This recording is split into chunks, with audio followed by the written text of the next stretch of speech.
A gente tem aqui 3 conselhos, 3 princípios, 3 pilares. O primeiro é sobre a gente manter a nossa alegria enquanto espera. Alegre-se na esperança. Se regozijem na expectativa. Por quê? Porque o processo já faz parte da promessa. Começou o processo, começou a promessa. A mulher, antes de sentir as dores de parto, ela vai sentir o enjoo. As dores de parto são um prenúncio que está a alguns minutos do bebê nascer, mas o enjoo já faz parte da gestação. Alguém está pegando isso aqui? Tem gente que só entende que uma promessa está para nascer quando sente as dores de parto, desperdiça 9 meses de processo e ensinamento de Deus. Deus está nos ensinando enquanto gera em nós um novo testemunho. Deus está nos preparando enquanto gera em nós raízes mais profundas. Feliz é o homem que teme ao Senhor. Ele é feliz e próspero, bem-aventurado em tudo que faz. É como uma árvore plantada junto ao ribeiro das águas. A Bíblia diz que mesmo em tempos de seca, suas folhas permanecerão verdes, dará o fruto certo no tempo certo. A sua esposa será como uma videira frutífera na sua mesa, os seus filhos como brotos de oliveira no entorno dela. Assim será o homem que teme ao Senhor. Os processos de Deus estão nos ensinando a temer mais, esperar mais. Alguém está comigo? Diga amém. Então a Bíblia fala: alegrem-se na esperança. Segundo pilar, sejam pacientes nas tribulações. Deixa eu dar um conselho aqui que pode mudar a história de alguém.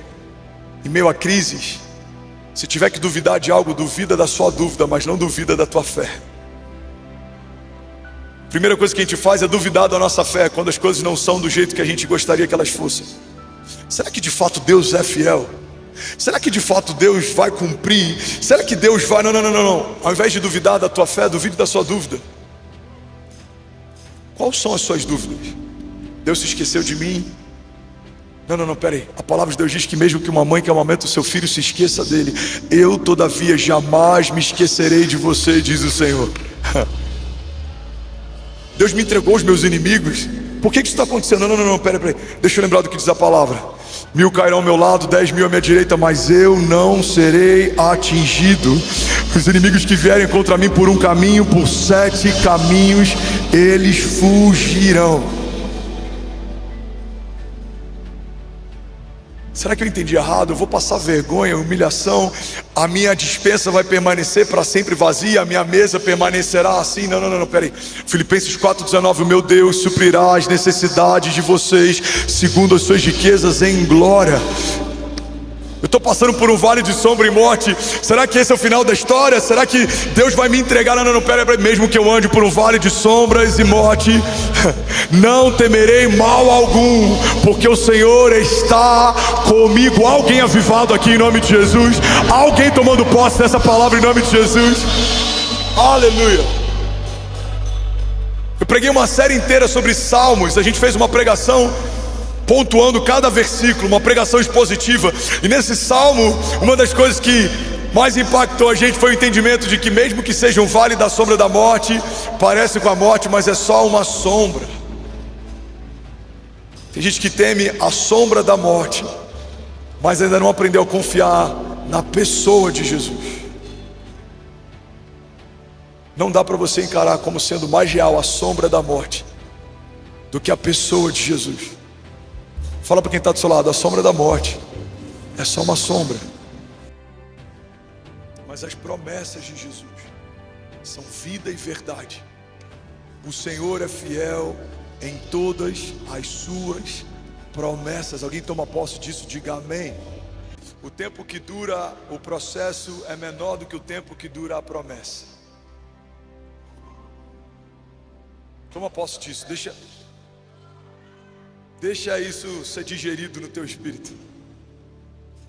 O tempo que dura o teu processo é menor do que o tempo que dura a tua promessa. Olha para a história de José. Foi perseguido, escravizado por anos, mas o governo dele é relembrado para sempre.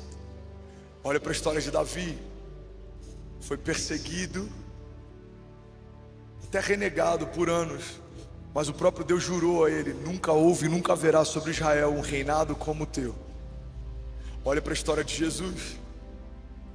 Foi crucificado, morto, sepultado, mas ao terceiro dia ressurge dos mortos, está sentado à direita do Pai, vive e reina para sempre. A gente precisa voltar para esse lugar de entendimento como igreja, de que as promessas de Deus apontam para a vida eterna. Pedro fala, ele está no meio de um discurso de Jesus. Jesus, ele está trazendo o sermão da montanha, ele está falando sobre princípios do reino, ele está estabelecendo princípios, fundamentos da fé, e a palavra é dura. E a Bíblia diz que os discípulos chegam perto dele e falam: Senhor, essa palavra é muito dura, não há quem possa ouvir, a multidão está diminuindo, o povo está se dispersando. E aí Jesus, ao invés de flexibilizar a mensagem, ele faz um convite, ele fala: por acaso vocês querem ir com eles também? E a resposta de Pedro é: Senhor, para onde iremos nós se só Tu tens as palavras de vida eterna?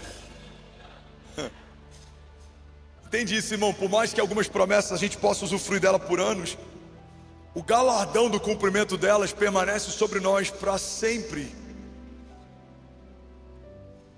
Porque o game não é só sobre esses anos.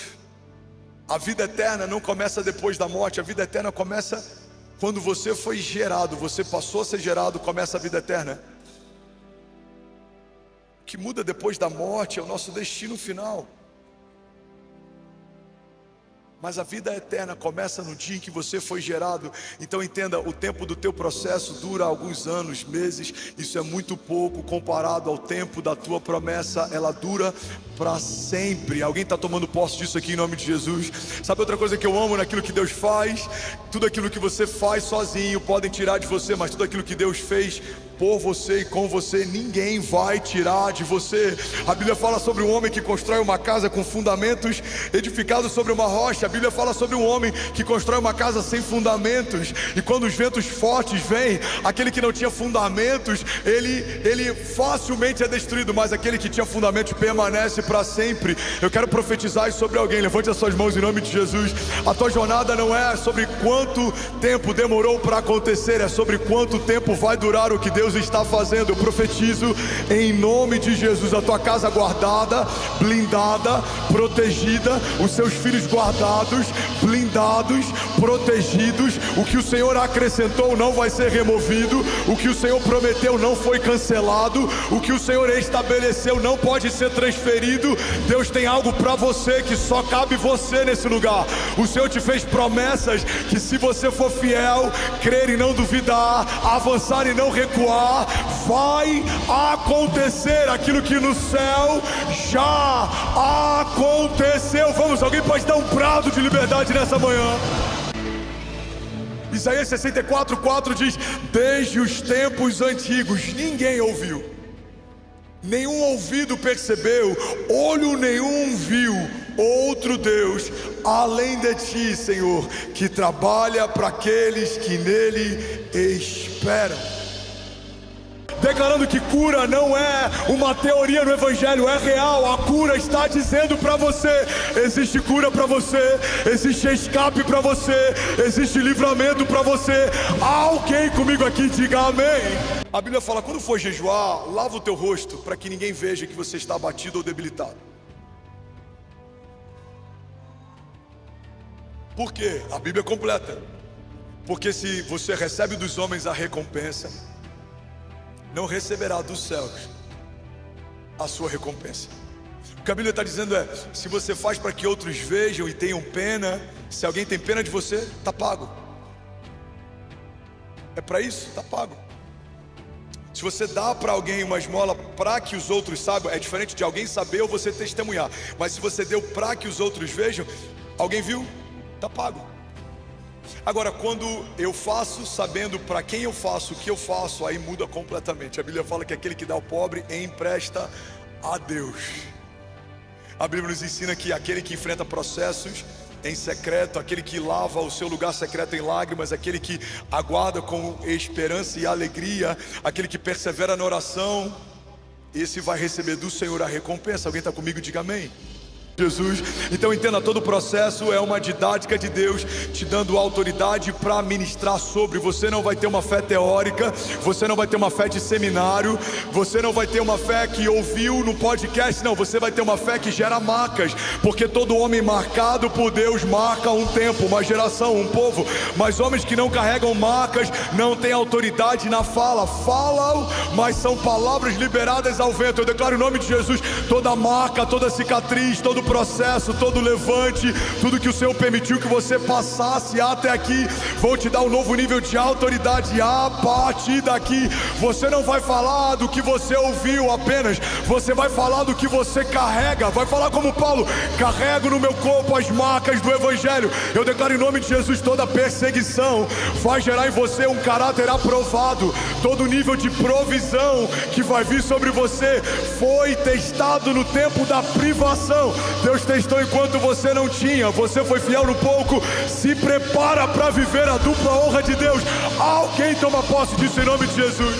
Segunda coisa que Jesus nunca disse: Jesus nunca disse que seria fácil. Fala para quem está do seu lado: Jesus nunca disse que seria fácil.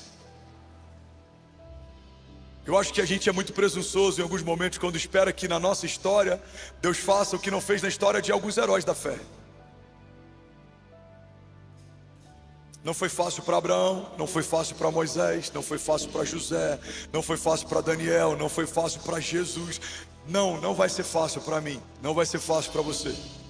Olha o que a palavra de Deus diz, 2 Coríntios 4:8: de todos os lados somos pressionados, mas não desanimados. Ficamos perplexos, mas não desesperados. Somos perseguidos, mas não abandonados. Abatidos, mas não destruídos. O lugar mais seguro que você pode estar é correndo riscos com Deus. É mais seguro estar no meio de uma tempestade com Jesus fora do barco do que amedrontado permanecer dentro do barco sem Ele. É melhor estar com o quarto homem da fornalha dançando no fogo do que estar do lado de fora se prostrando a outros deuses com medo de ser queimado. Alguém está pegando isso aqui? Diga amém.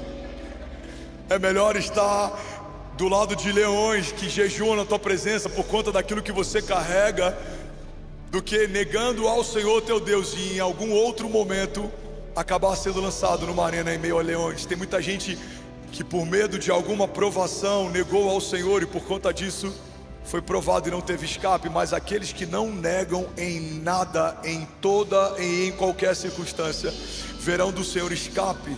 Guarda isso em nome de Jesus.